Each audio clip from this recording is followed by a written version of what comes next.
Hello guys, আসসালামু আলাইকুম। সবাই কেমন আছেন?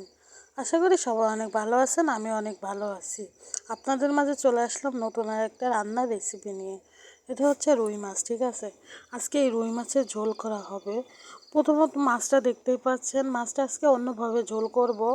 তো মাছটার ভিতর দিয়ে দিলাম লবণ, সব কিছু দিয়ে আজকে এইভাবেই ঝোল করব। তো লবণ, হলুদ, তেল এগুলা দিয়ে সুন্দর করে মাছটা মিক্সড করে নিয়ে তারপরে পরিমাণ মতো পানি দিয়ে মাছটা আগে জাল করে নিব।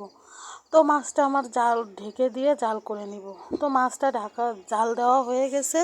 এখন কড়াই দিয়ে দিলাম চুলার উপর কড়াই দিয়ে পেঁয়াজ কুচি, রসুন কুচি, কাঁচামরিচ এগুলা সেই তেলে ভাজি করে নেব। তো একটু কিছুক্ষণ ভাজার পরে এর ভিতর দিয়ে দিচ্ছি পরিমাণ মতো হলুদ আর পরিমাণ মতো লবণ দিয়ে ভালোভাবে মশলাটা ভাজি করে নেব, যাতে বাদামি কালার যখন হবে তখন এর মাঝে দিয়ে দিলাম পরিমাণ মতো পানিটা দিয়ে পানিটা যখন এটা হচ্ছে সেই মাছ জাল করে রাখছিলাম সেটা পানিটা কিছুক্ষণ জাল দেওয়ার পরে দেখাই যাচ্ছে পানিটা গরম হয়ে গেছে, উতল এসে গেছে। এর মাঝে দিয়ে দিলাম সেই জাল দিয়ে রাখা মাছগুলা। তো মাছটা দিয়ে অনেকক্ষণ ঢেকে দিয়ে জাল দিলাম। জাল দেওয়ার পরে এখন মাছটা হয়ে গেল। তার মাঝে এখন দিয়ে দিব জিরা বাটা। তো দেখতেই পাচ্ছেন এর ভিতর দিয়ে দিলাম জিরা বাটা। তো অবশেষে আমার রান্নাটা ফাইনালি কমপ্লিট হয়ে গেছে। দেখতেই পাচ্ছেন কত সুন্দর হয়েছে। টাটা, বাই।